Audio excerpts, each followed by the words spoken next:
Hello everybody, welcome to Aesthetics Plus Clinics. This is a channel for everything aesthetic in India. I'm Dr. Surindher. I'm the director of Aesthetics Plus Clinics. People were asking what exactly is a tear trap and when does it appear, what do we have to do for it, and what are the treatment options for it. Tear trough is basically, a trough is as an English word which is known as a depression, and a tear trough is in the path of the where the tears fall. So if you can see, this is the tear trough area and this is the depression that you can see, and that is called the tear trough deformity. Most of the times what happens is the tear trough deformity causes or makes the tissues which are normally present appear bulged, and many a times when they go to the ophthalmologist or the eye surgeon, then what they are advised is a blepharoplasty.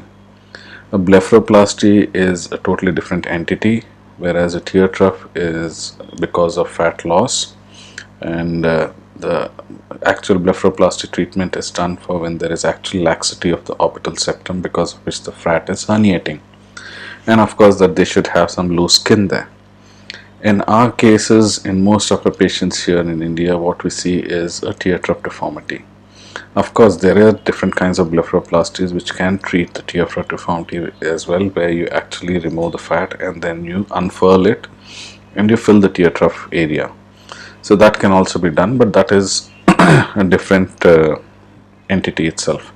A simpler option is to replace the volume.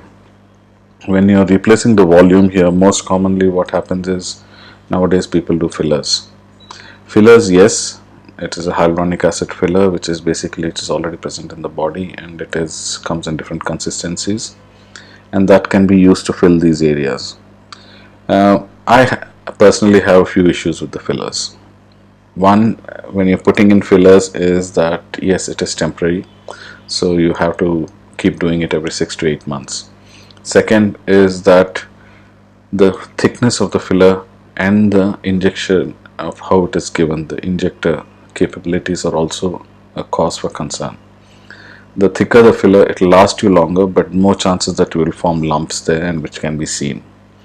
The thinner fillers will merge well, but of course they will go away or get absorbed faster. Now the other option is the depth of where you can place the filler. So that is why when you're doing thicker fillers, we usually place it in the subperiosteal or just above the bone, so that the tissues are lifted up and it doesn't form any lumps, and then it lasts longer as well. Thinner fillers now, like Volbella and the thinner fillers, can be used for the under eyes without causing too many issues, but you have to repeat it. What is the other option to replace the volume loss? The volume loss is basically because of your aging, you're losing fat. So you replace kind with kind. So that is why you tend to put in fat. You can do a fat grafting. But fat grafting to the under eyes or the tear troughs is a very technique dependent procedure, and the person doing it needs to know what kind of fat he's harvesting, what is he putting there, and at what level. So nowadays for the under eyes we do something called microfat grafting, which can be taken from different areas in the body, and then we filter it and then we re-inject it, and it gives you a much more smoother look, and it lasts you longer. It might last you 4 to 5 years.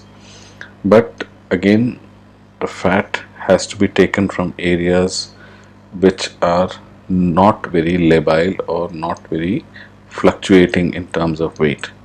If, for example, your hips or your thighs are the areas where your you gain weight rapidly and lose weight rapidly, if you take fat from that area, then the fat here also will behave the same way.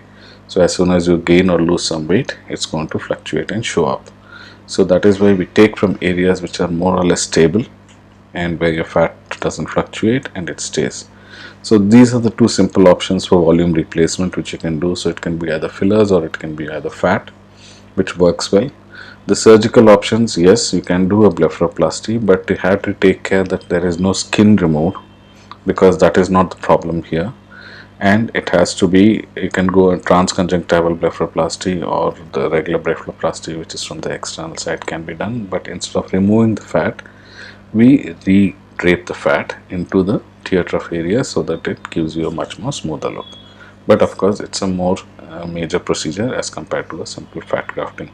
So that is what a tear trough is, and that is what are the options to get them treated.